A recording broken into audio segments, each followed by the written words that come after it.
Señoras y señores, bienvenidos a la hora 22. Muchas gracias por estar con nosotros. El placer inmenso de contar con la presencia de José Miguel Soto Jiménez, ex ministro de las Fuerzas Armadas, historiador, escritor, poeta y un cultor de lo que es el movimiento sociológico de República Dominicana, con mucha inteligencia, le agrego. Gracias por estar acá. Bueno, tú sabes que siempre ha sido un placer, más allá de la cortesía que implica, vamos a llamarlo un tecnicismo, la proforma, la proforma Sí. de estos espacios, pero yo quiero distinguirte la singularidad de la satisfacción de estar aquí, porque me siento muy bien aquí. Muchas gracias, Sí. muchas gracias. Aprecio bastante su expresión hacia mí y al programa. Quisiera comenzar, vamos a hablar, amigos televidentes, la mayor parte del programa sobre Haití, todo lo que pueda darnos tiempo conversar sobre Haití y al final, en un momento importante también, reiteraremos la nueva obra del general Soto Jiménez, El Doctor. Vamos a hablar sobre su próxima puesta en circulación. Iniciando, Haití, el presidente de la República, Luis Abinader, estuvo recientemente en la OEA. Interesante exposición, coherente con otras exposiciones. En distintos momentos yo he mencionado con invitados que el presidente de la República es una voz que clama en el foro internacional, indicando que no podemos resolver el problema de la vecina república.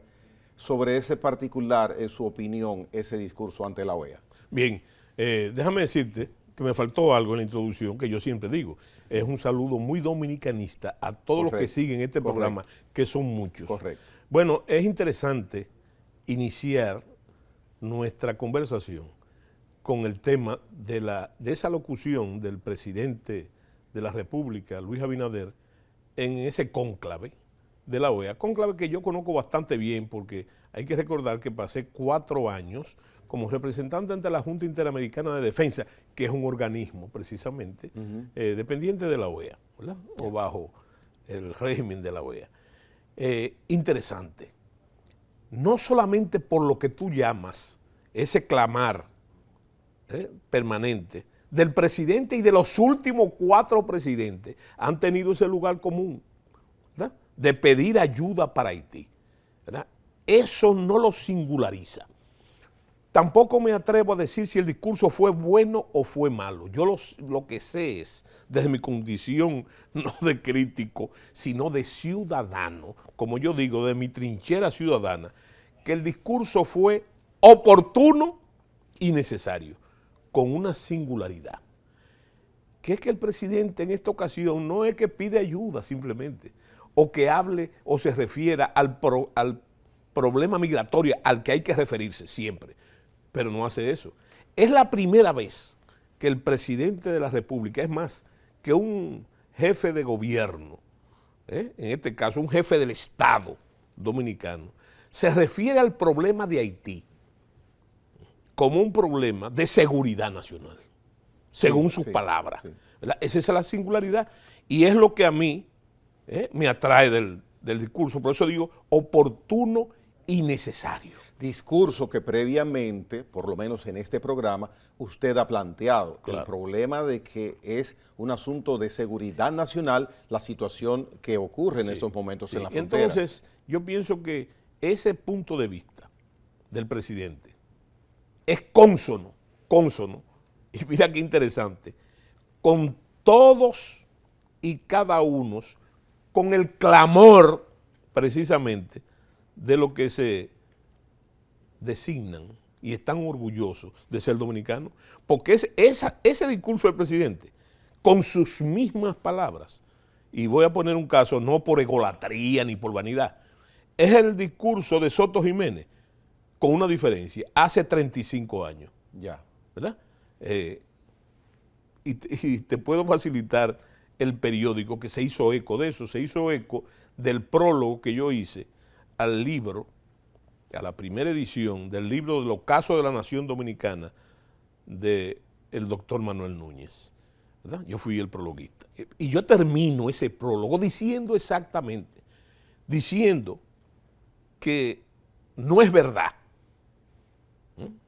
ya sí lo es, no es verdad, desde el punto de vista convencional, que Haití representa una amenaza militar para la República Dominicana, como el país más pobre del hemisferio occidental, lleno de problemas, ante una indefensión convencional, donde no tiene fuerzas armadas como tal. Entonces pretender que es imposible que pueda articular una agresión contra la República, militar contra la República Dominicana.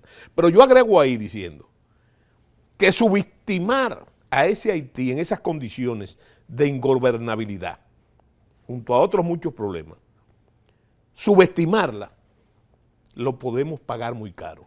Porque ese Haití, oye el juego, para que después no se malentienda, ese Haití como está, como precisamente está, y como está haciendo metástasis, si lo comparamos con una enfermedad terminal, ese mismo Haití es la más grave amenaza planteada jamás al Estado dominicano y al pueblo dominicano. ¿Y cuál Haití es ese? Porque es una situación de una nación amorfa que usted no identifica. Claro. Porque Estado ya no hay viabilidad, precisamente, no hay normas. Precisamente, al Haití donde no existe el Estado y donde las autoridades que tiene Haití, esas autoridades que tiene Haití, no son legítimas, de acuerdo a sus propias leyes, de acuerdo a la Constitución haitiana. Ahí nadie debería estar donde está, porque todos los plazos se han cumplido y ellos han llegado a la irregularidad. Entonces, yo digo, para que se comprenda bien, siempre se dice, de hace tiempo, no desde ahora, de que ese es un Estado fallido. No. Después, en esa época, yo decía, no, eso no es un Estado fallido, es un Estado fuñido, usando una palabra muy dominicana, ¿verdad? Pero ese no es el caso ahora. Es que el Estado no existe en Haití. El Estado no existe como tal, porque no tiene, simplemente porque no tiene los atributos del Estado.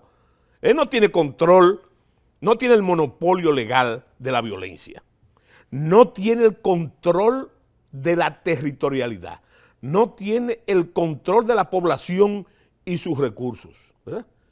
Económicamente inviable. Entonces, es lo único que se me ocurre, déjame hacerte la mención, para buscarle un parangón, un paralelo, un ejemplo. En el mundo, ahora mismo, solamente existía, te voy a explicar por qué, el caso de Somalia. En Somalia, fíjate la coincidencia, el Estado no existe. El territorio supuesto de Somalia está controlado por bandas, como esas de Haití, y por bandas que se dedican a lo mismo, al atraco, al salvajismo, al secuestro, inclusive no secuestro de como eso es una nación tan pobre, entonces secuestran los barcos que pasan por el estrecho marítimo, ahí los secuestran. Se han hecho multitud de películas. ¿Por qué te digo que esa era la situación? Porque después de 21 años viviendo ese caos, vamos a llamarle, no institucional porque no existen las instituciones, pasando por ese caos, me acabo de enterar, porque lo leí en la noticia internacional, de que hicieron elecciones, unas elecciones bastante potables, y tú sabes qué pasó, que ya tienen un primer ministro. O sea que después de 21 años en ese infierno, ¿verdad? Entonces, bueno, la situación de Haití, con menos posibilidades, porque hay siempre que incluir el caso que Haití ni siquiera es una isla, es un tercio de una isla pequeña con gravísimos problemas. Entonces, tú dirás, bueno, pero hay esperanza.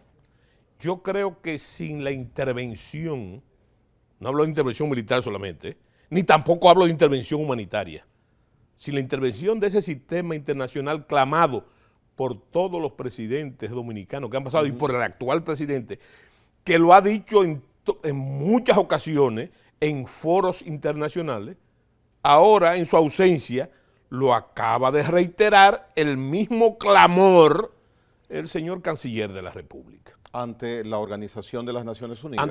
Exactamente, bueno. Pero yo pienso que si tú lee con premeditación, no con alevosía, el discurso del presidente, yo creo que él se plantea ya ante esa situación.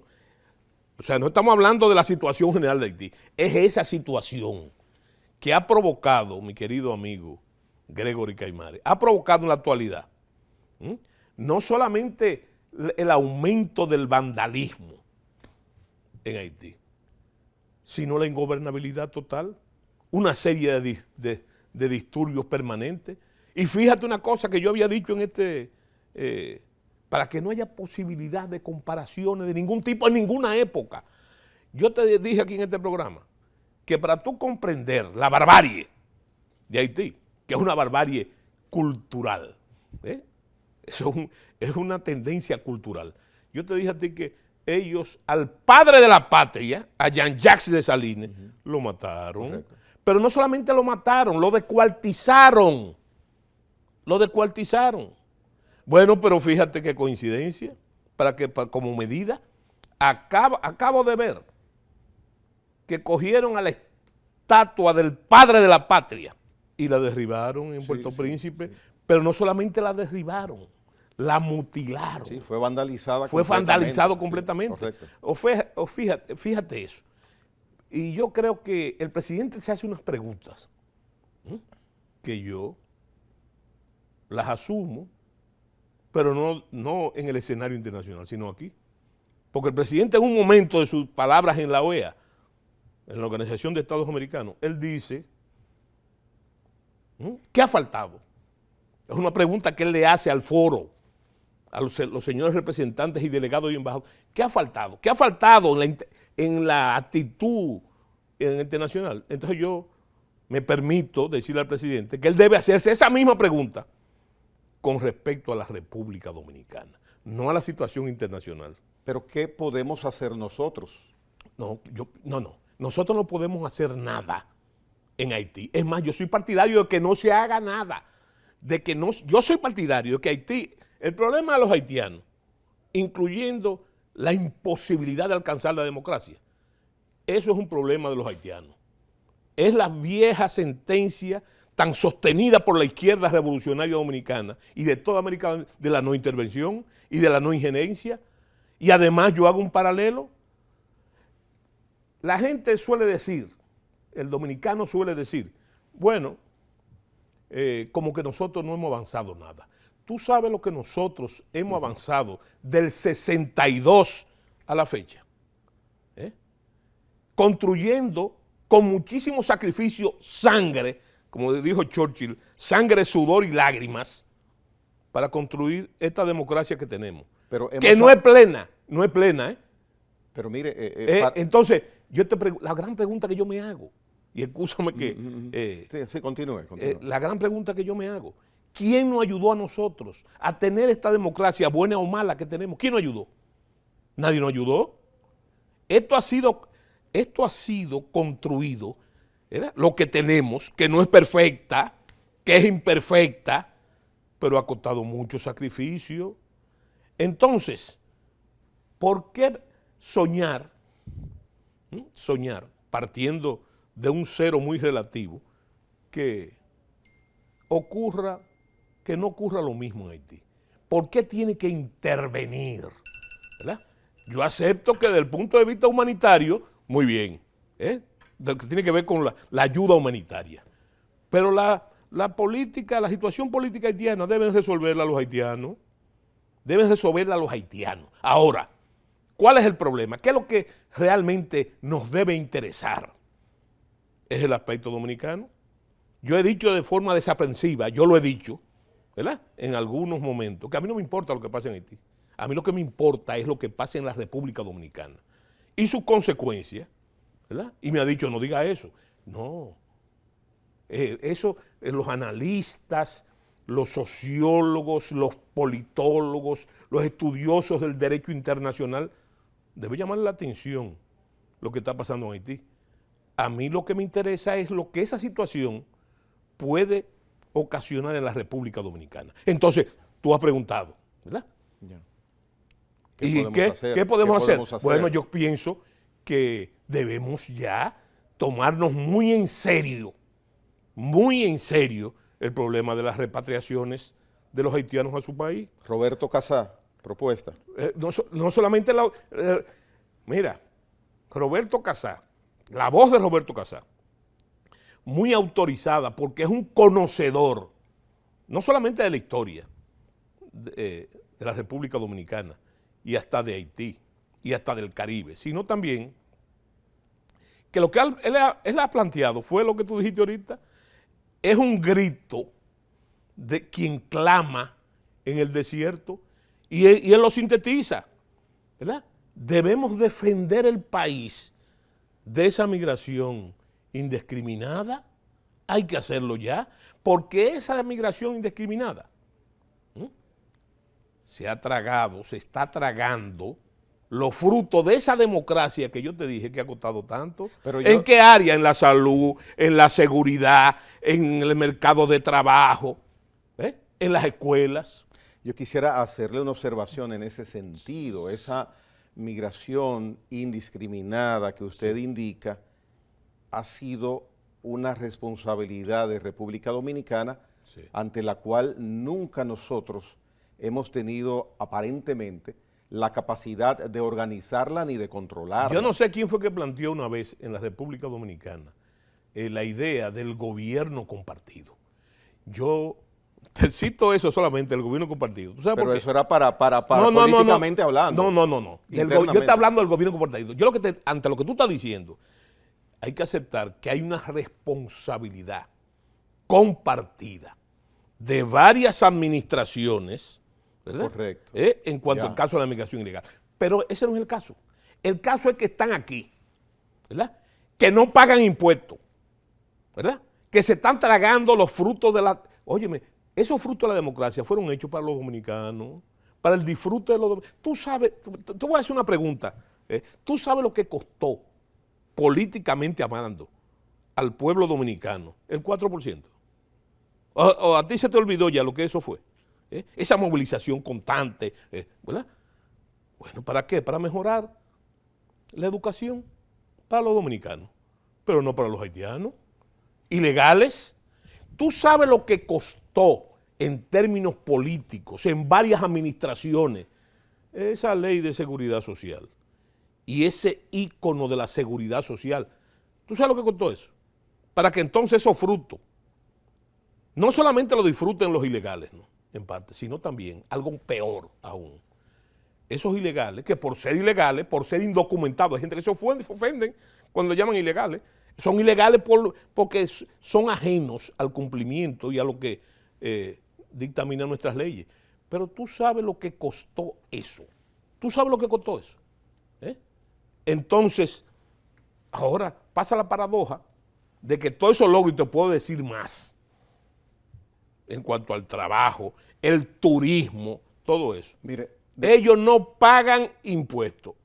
Y todo eso, que hay que tenerlo claro, eso no es un regalo del gobierno. Toda esa facilidad de la democracia, eso lo pagan el contribuyente con sus impuestos. ¿Y por qué hay que regalárselo? Llámese haitiano o cualquier otro nacional extranjero, entrado ilegalmente al país, a despecho de lo que dice la ley dominicana. ¿Por qué? Entonces, ante esa descripción que usted hace, y antes de irnos a la pausa, yo le diría, metafóricamente, nosotros somos el tanque de oxígeno de Haití. Algo peor. ¿Quieres que te lo diga ahora o te lo digo en ese ahora momento? mismo. Breve. ¿Ahora mismo? Sí. No. Usaste un ejemplo muy elaborado. Imagínate el fogón solero o la estufa. Imagínate la olla de presión. Estoy hablando para los intereses no haitianos, sino los intereses de la comunidad internacional. Pero es que nosotros le damos soluciones a Haití. No, precisamente. Con lo que ustedes describen, con las parturientas. El problema es la olla de... ¿Qué es lo que está pasando? Y lo que ha pasado es la olla de presión. Las ollas de presión, porque si no explotan, tienen una válvula de escape. Entonces, nosotros somos la válvula de escape premeditada. ¿Tú sabes por qué? Porque eso que se está clamando, ¿verdad?, en la comunidad internacional para que intervenga, ¿verdad? Póngate el caso donde no hay instituciones, el caso de una intervención militar. ¿Tú sabes qué es lo que se está rehuyendo? la potencia, es el costo de una intervención militar, porque se creen que eso es una palabra, hay una intervención militar. Que le pregunten a Rusia. No, y además que no es retributiva, Ya. porque Haití no es retributivo en términos concretos. Entonces, hay mitos de que sí. Sí, ¿y por qué tenemos nosotros que pagar? Con mito y sin mito, ¿por qué tenemos nosotros que pagar ese costo? A despecho del interés nacional, pero no solamente del interés nacional, sino del bienestar de los dominicanos, porque tú sabes una cosa, y lo he dicho en varias ocasiones, los haitianos no solamente le están disputando la riqueza a los dominicanos, sino la pobreza, la miseria, y eso lo ves tú en todas partes. Ha dicho usted una frase muy interesante, no solamente la riqueza, sino la pobreza, nos las están disputando. Venimos en breve con el general José Miguel Soto Jiménez.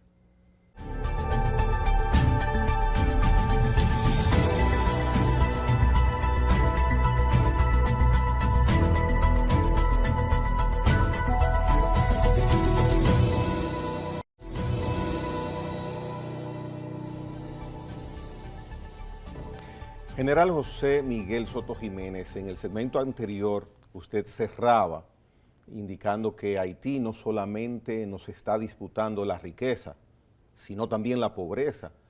¿Cómo se traduce esa expresión suya? Bueno, que fíjate, cuando yo era joven, hace bastante de eso, yo leía los almanaques mundiales y cuando yo oía las cifras, en esa época en que se abrían los ojos, ¿verdad? Y que uno era como una pizarra borrada, entonces yo veía las cifras de nuestra economía, ¿verdad? Simple, la del almanaque, y yo me preguntaba, comparándola con los otros, ¿y cómo nosotros estamos vivos? ¿Tú sabes por qué estamos vivos? ¿Y por qué nos hemos mantenido hasta ahora? Por la economía informal. La economía informal, que según los economistas y la gente que escribe sobre eso, entonces eso anda casi por un 60%. Correcto. ¿Verdad? Y aumentando. Lo que es un símbolo terrible de pobreza. Ya. Ahora bien, llevándolo en términos simples, ¿por qué yo digo eso? Te voy a poner otro ejemplo. El ejemplo de los semáforos. Siempre ha habido los semáforos, la expresión de esa economía informal, de la pobreza, gente que limpia los vidrios, te venden pececitos, perritos, gaticos, de todo se vende en los semáforos, ¿verdad? Se vende de todo. Pero fíjate, ahora pasa lo mismo, pero tú vas a esa esquina y si hay 10 buscones, ¿verdad? Hay 8 haitianos y 2 dominicanos. Yo le doy un testimonio personal. A mí me encanta comer limoncillos. Sí. Diariamente yo compro limoncillos. Yo no solo he comprado a un ciudadano dominicano en esta temporada de limoncillos. Pero hay muchas señales. Sí, Hoy los heladeros, también. los heladeros, que también los recuerdo de mi niñez, los heladeros y los dulceros, ¿verdad? El 80%, por no decir todos, son haitianos. Y los fruteros. Cada vez más hay más fruteros haitianos, casi todos. Para no hablarte, el coco es una fruta, pero yo te digo a ti, el coco también, no hay un coquero que no sea haitiano. Ahora, y con puestos hermosos de frutas. sí, exactamente. Los que tienen sus puestos establecidos. Sí, pero yo digo que esa hermosura debieran ponerla allá, no aquí. ¿Verdad? Entonces, fíjate, hay muchas otras cosas. Aún en la clase media, porque hay que ver esto, lo que es la baja pequeña burguesía, como la llama Bush. Señores, donde vive la baja pequeña burguesía, hay otro problema. En esos edificios y apartamentos, la mayoría de los guardianes son haitianos, con escopeta en la mano. Y los de mantenimiento de esos edificios también. ¿Quieres que te ponga otro ejemplo? El turismo, que es la meca, la famosa meca para mucha gente. Ponte a hacer, hazte simplemente, oye, tiré una dominicanada, ponte, oye, haz una relación de esos trabajadores, de esos centros turísticos, y sus establecimientos son haitianos. ¿Tú me entiendes? Entonces, antes tú decías, bueno, los haitianos están como braceros. Ojo, eso viene de la época del doctor Balaguer, los braceros, ¿verdad? Que se llamaban cepa en esa época. La cepa, la famosa cepa. Cuando yo era niño yo quería ver un haitiano. Había que ir a los ingenios, interesantísimo para un muchacho ir al ingenio y ver los haitianos en los batalles. Pero ahora lo único que tú tienes que hacer es abrir la puerta de tu casa. Y no solamente la puerta de tu casa, por las ventanas te entra. Donde hay construcciones vecinas, que ese es otro factor de la construcción. Señor, el creol es algo ya que ha rebasado los términos imaginables. No solamente de cuando yo era ministro de las Fuerzas Armadas, secretario de las Fuerzas Armadas, sino que eso está superado en todo. Ahora, desde esa época, estoy hablando del presidente Hipólito Mejía, yo quiero decirle una cosa, que yo presencié, fui testigo de excepción en el viaje de la transición del presidente. Visitamos varios países de Europa y entre ellos visitamos al primer ministro Yuspán. Y el primer ministro Yuspán, el presidente Mejía, creo que fue el primero que clamó por eso que ha dicho el presidente tantas veces de la ayuda internacional para Haití, y reclamándole a Francia que hiciera esa ayuda, a él que iba a comenzar un nuevo gobierno. Tú sabes lo que le dijo Yuspán, que Haití era inayudable, que Haití era un hueco por donde se escarciaba toda la ayuda. Pero peor aún, dijo el presidente Yuspán, que Haití era un agujero negro. Cuando dijo eso, yo pensé que él se estaba refiriendo, es una expresión racista, por lo de negro. No, él se refería al fenómeno galáctico de los agujeros negros, que tienen como particularidad que se tragan el universo. El universo y además toda la materia circundante. O sea que fue más sabio de la cuenta, ¿verdad? Pero el dominicano dice que lo demasiado hasta Dios lo ve. ¿Lo dice el campesino? El problema es un término matemático. Es que la primera pregunta que hay que hacerse, que no hay que hacérsela porque tú lo ves en la calle. Tú lo ves en la calle. ¿Verdad? ¿Cuántos haitianos tenemos aquí? Y eso nos conduce a otras cosas. Mire, yo estoy de acuerdo de que el problema, uno de los problemas más difíciles de manejar con respecto a las repatriaciones, es el tema, por razones de humanidad, de las parturientas, ¿verdad?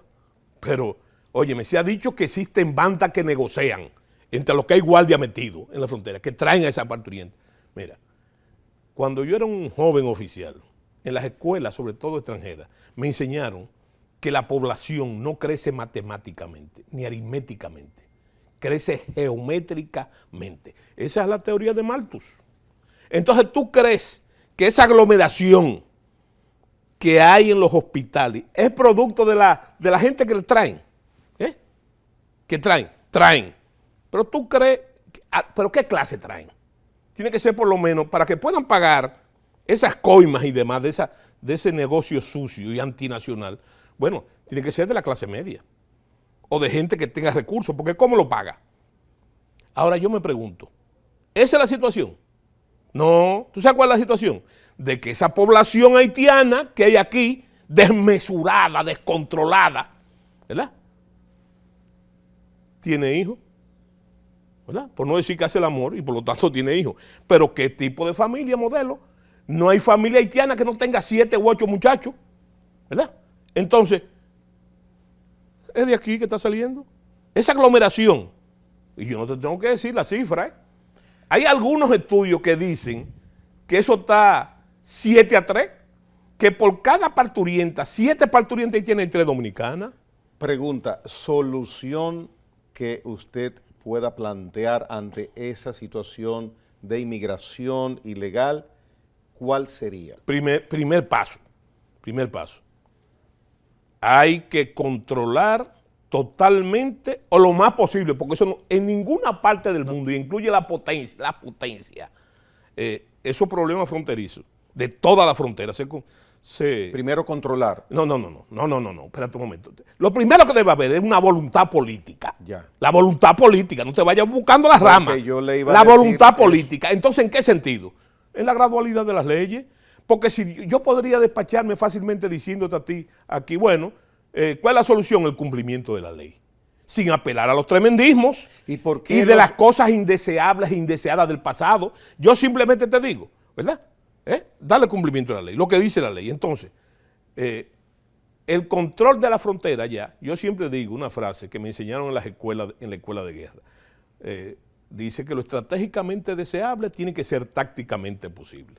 Correcto. Entonces, tú dices, bueno, el control de la frontera. No, pero antes me voy a tratar lo que se desprende de ahí. Bueno, hay que controlar la corrupción, ¿verdad? Y el negocio, sí, ¿verdad?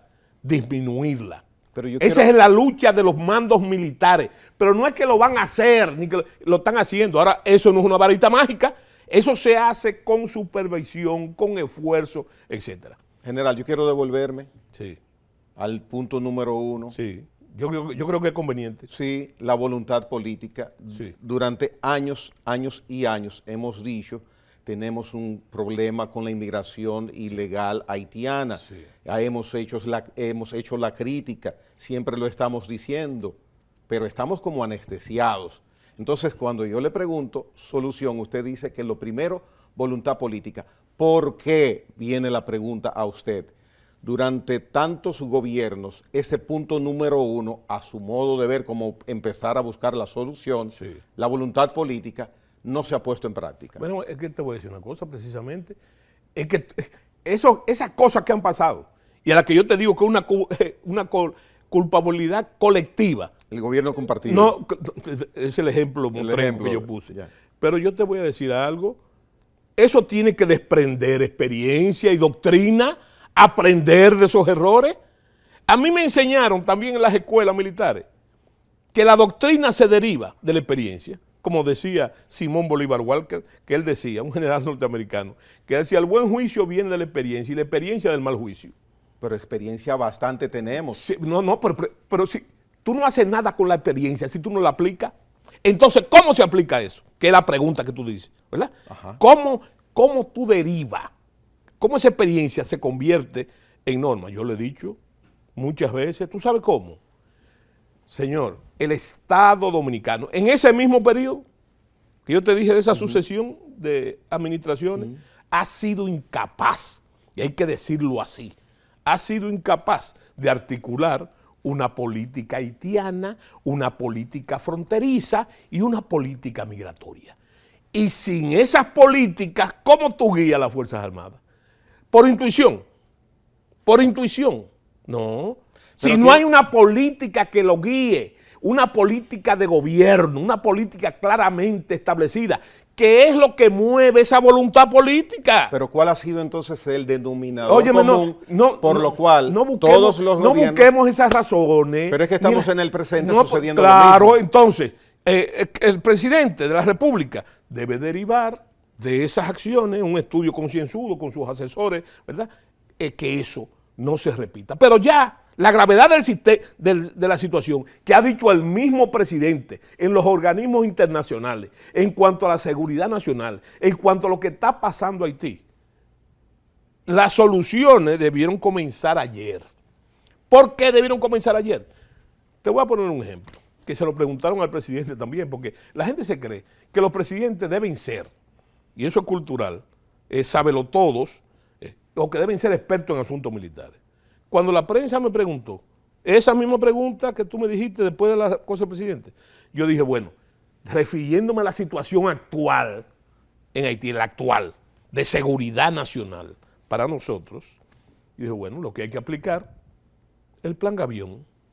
El Plan Gavión, la gente se cree, esa es la solución del problema fronterizo, no. Es que el Plan Gavión está orientado de que cuando hay una situación como la que hay en Haití, que no es la primera vez que pasa, entonces eso puede generar una poblada. Antes existía el Plan Éxodo, en que las Fuerzas Armadas, asesoradas por esos mismos organismos internacionales, planteaban la erección de 5 campos de concentración a lo largo de Haití, que es un lugar común, esa aspiración, pero tú sabes por qué es un lugar común, porque hay una cosa que se llama el ACNUR de las Naciones Unidas, y una vez esa gente tenga aquí esos campos de concentración, esos son territorios donde para ser decente, donde se escancia, donde se escapa la soberanía nacional y la territorialidad. Entonces, ¿qué hizo las Fuerzas Armadas? que hay que decirlo, en el gobierno de Hipólito Mejía. ¿Qué hizo? Se trabajó en el Plan Gavión. ¿Tú sabes lo que es el Plan Gavión? El Plan Gavión no es que pasen para acá, es que no pasen. Ya. Y se dice cómo evitar, sin una gran matazón, cómo evitar que eso suceda. El Plan Gavión, eso fue lo que yo dije. Ahora, déjame decirte una cosa para que la gente lo sepa, para que no se crea que es una gran novedad. El presidente no está obligado a saber ni de la existencia del Plan Gavión. Eso es un asunto de los mandos militares, ¿verdad? Y los mandos militares, me imagino yo, no lo sé, me imagino yo que al presentarse los apremios de esa situación, habrán entonces, puesto al tanto. no, como es que las Fuerzas Armadas trabajan así. En las Fuerzas Armadas yo me atrevo a decir que hay planes para todo. Ese es el trabajo de las Fuerzas Armadas, sobre todo del Estado Mayor, hacer planes para cuantas contingencias puedan presentarse, cuantas hipótesis de conflicto puedan presentarse, ¿verdad? Entonces, existe para todo. ¿Cuándo se convierte ese plan en una orden de operaciones? ¿Cuándo se convierte? Cuando se cumplen esas hipótesis. Ya, muy ¿verdad? claro. O cuando se van a cumplir. O sea que no hay problema. Mire, Sí. vamos a cruzar al terreno después de la frontera. El domingo pasado, el primer ministro Sí, Ariel Henry. Excúsame una cosa que se me escapó. Diga. Déjame decirte algo. Ah. Entre las soluciones, Ya. el gobierno mismo ha creado, ¿verdad? Ha creado los mecanismos para afrontar esa crisis, esa que tú te vas a referir, que se ha desbordado en territorio dominicano. ¿Tú sabes cuál debe ser el primer paso? No lo sé si lo han hecho, ¿verdad? Sí vi a uno de los Castillos, creo que fue Vinicito, que dijo, con muy buen tino, y sin hablar conmigo ni con nadie, pero él sigue la secuencia de lo que ha hecho el gobierno. ¿Tú sabes lo que debió hacer?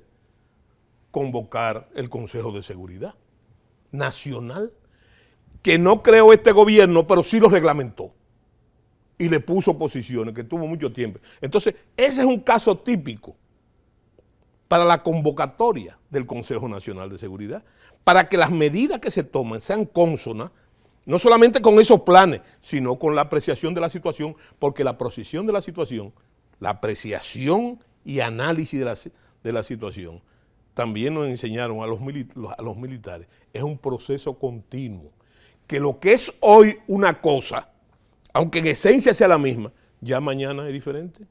Y más cuando se tratan en asuntos puramente políticos. ¿Lo recomendaría a usted también lo mismo? No, claro. Ya. No, pues yo estoy pecando de especulador, ¿verdad? Porque yo no sé si el presidente lo ha hecho. Además que el presidente no tiene que informarle a nadie. Acabamos de convocar, si él quiere, pero eso es un mecanismo propio del gobierno. Pero que él, presidente, fue el que le dio sustancia reglamentaria a lo que ya existía, que era el Consejo Nacional de Seguridad. Bien, interesante. Mire cómo se está manejando el dirigir el gobierno haitiano. Sí. Hace 3 días, 4 días, Sí. el primer ministro Ariel Henry se presenta domingo en la noche ante la televisión nacional y pide al pueblo paz. ¿Paz por qué? Porque había unos tumultos, Sí. unos incendios donde quiera, en cualquier lugar, por el alza de los combustibles, de todos los combustibles, una alza brutal. Sí. Estaban a buen precio comparado con nosotros, sin embargo duplicaron sus precios. Entonces, la autoridad que tiene es pedir calma, no tiene capacidad de tomar medidas. ¿Cómo es esa manera de gobernar? ¿Cómo usted vislumbra No, esa? pero que eso es lógico. ¿Por qué? Porque yo te acabo de decir que el Estado, lo que es el Estado con sus atributos, no existe en Haití, no existe. Lo único que él puede Su mencionar propia legitimidad está cuestionada constitucionalmente, ¿verdad? Entonces, yo oigo a algunos políticos dominicanos, en la lógica dominicana, que es lo que nos ha costado a nosotros. Bueno, ahí lo que hay es que convocar, crear las condiciones para convocar elecciones. No es tan fácil eso. En ese país en ebullición. Es como cuando tú vas a jugar ajedrez. ¿Qué es lo primero que tú haces cuando tú juegas ajedrez? Mover la ficha. Es poner el tablero, ¿verdad? Ahora mismo ahí no está ni el tablero de las leyes para tú jugar ese ajedrez de la democracia, ¿verdad? Y tampoco del autoritarismo, porque es que no hay facultades. Las facultades del gobierno no existen, ¿verdad? Entonces, eso que pide el presidente, ¿qué más puede hacer el señor primer ministro? ¿Qué puede hacer? Eso es lo que veo, que no, aparentemente no puede hacer más nada. Sí, pero eso es lo que yo te digo a ti, que nosotros lo que tenemos que estar atentos, tú como comunicador y los académicos, ese es un fenómeno estudiable de Haití. Pues el de nosotros es otra cosa. ¿Tú sabes lo que es de nosotros? Ver las consecuencias de ser, porque históricamente, ¿verdad? Es un proceso de 200 años. ¿Tú sabes qué es lo que ha pasado? Ha pasado que ese desorden, esa inestabilidad, esa barbarie, siempre ha existido. Siempre ha existido. Entonces, ¿tú sabes cuáles esas bandas? Porque en Haití hay que comprender que existe, no comprender, sino saber, que existen una tendencia a las fuerzas paramilitares. No esto, ¿no?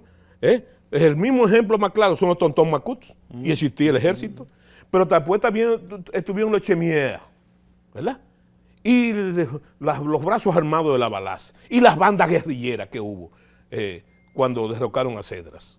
Entonces, esa es esa tendencia. ¿Cuál es la tendencia de operatividad de esas bandas?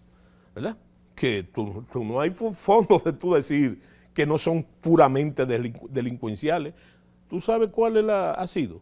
Y es el peligro fundamental en cuanto a las bandas, de eso que se ha hablado tanto, de que ellos operan allá y buscan refugio aquí, ¿verdad? Operan allá. ¿Es cierto o es posibilidad? ¿Qué posibilidad? ¿El de refugio aquí? Siempre.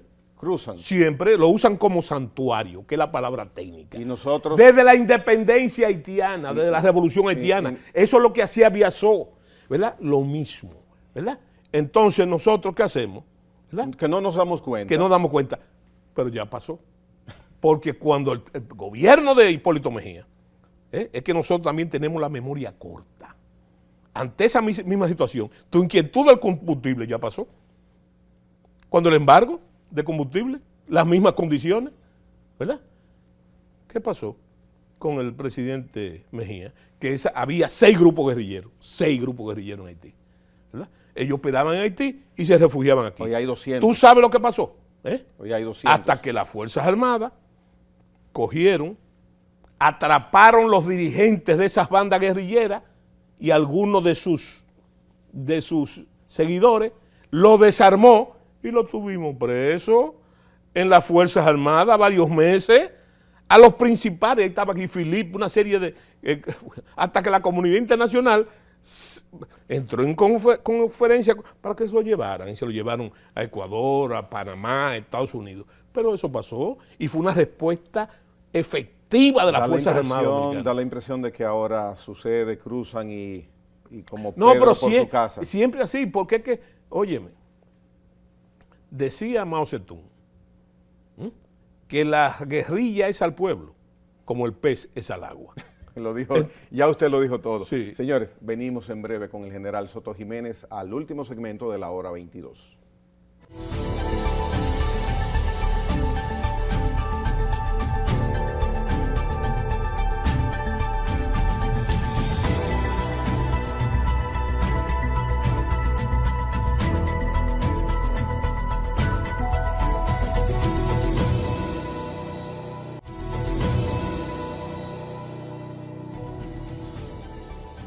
General Soto Jiménez, el próximo 28 de septiembre es la puesta en circulación del doctor.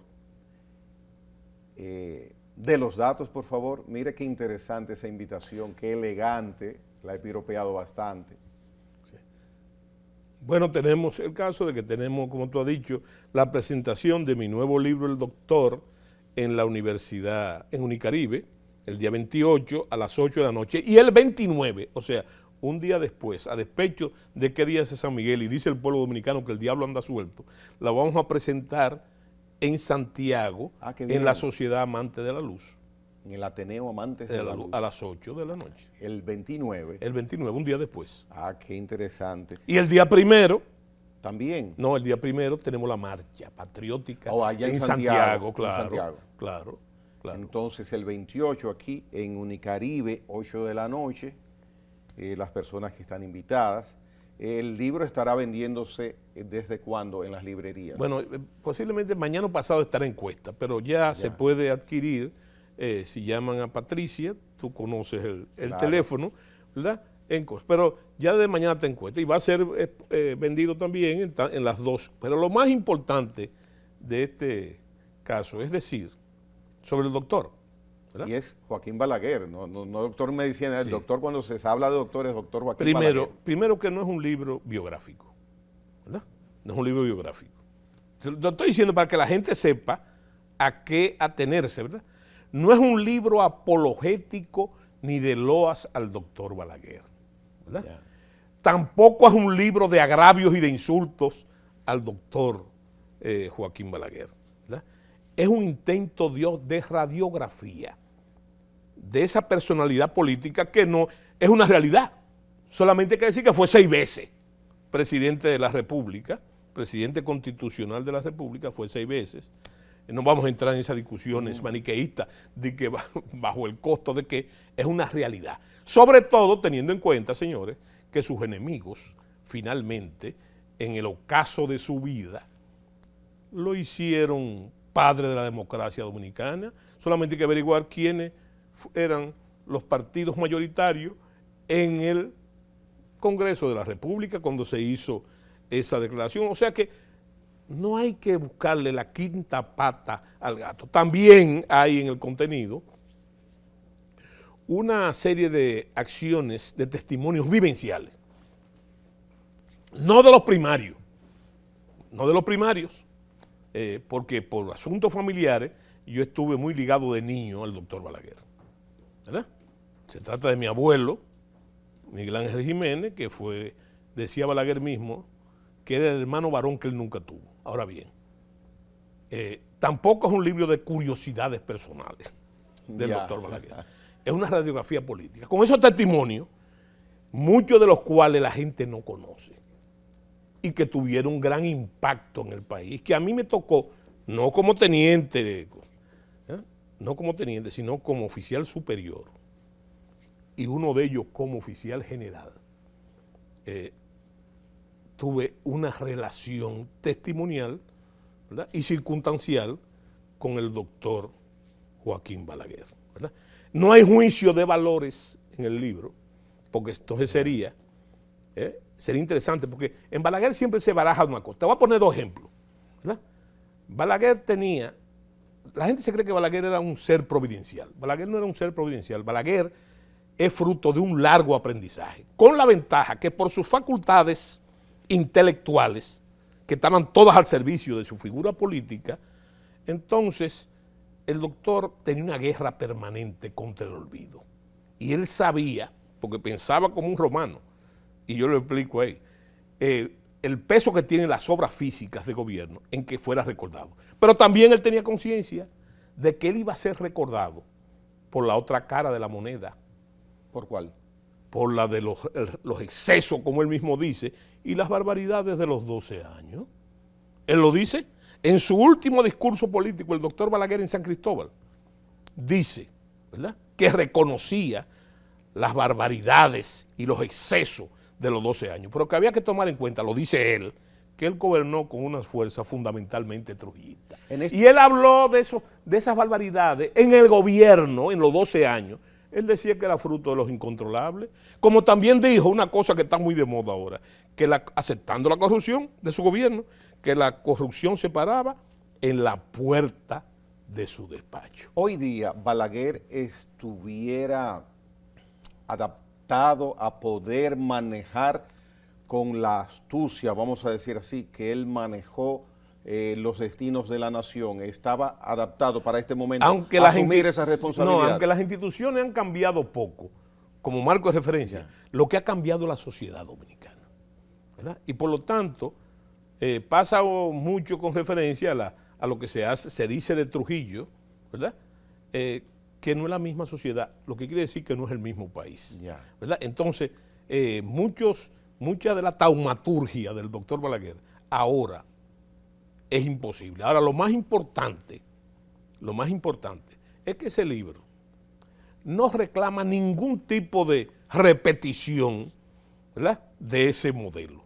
Lo que sí encierra una cosa muy importante, que tanto la izquierda como la derecha, y yo soy de lo que cree que Balaguer estaba más allá de la izquierda y la derecha, sin entrar en el mundo de los conservadores y los liberales, ¿verdad?, que ahora se llaman los liberales progres, ¿verdad?, sin entrar en ese mundo, lo que hay que es repensar a Balaguer. Hay que repensarlo. ¿Para qué? ¿Pero para repetirlo? No, hay que repensar a Balaguer para corregir los errores que cometió la izquierda y los errores que cometió la derecha. Bien, el interés que en este momento usted le ha tomado, lo dicho por el general Soto Jiménez, la única manera de terminar de engullirlo, saciarlo y disfrutarlo es simple y llanamente adquiriendo al doctor, que el día 28 será puesto en circulación y que a partir del día de mañana ya estará en la librería Cuesta. Disfrute leyendo El Doctor, del doctor Joaquín Balaguer y autor José Miguel Soto Jiménez. Gracias y se nos acabó el tiempo. Bueno. Señores, hasta la próxima entrega de La Hora 22. El general José Miguel Soto Jiménez me acompañó en esta noche. Qué buen programa, como siempre.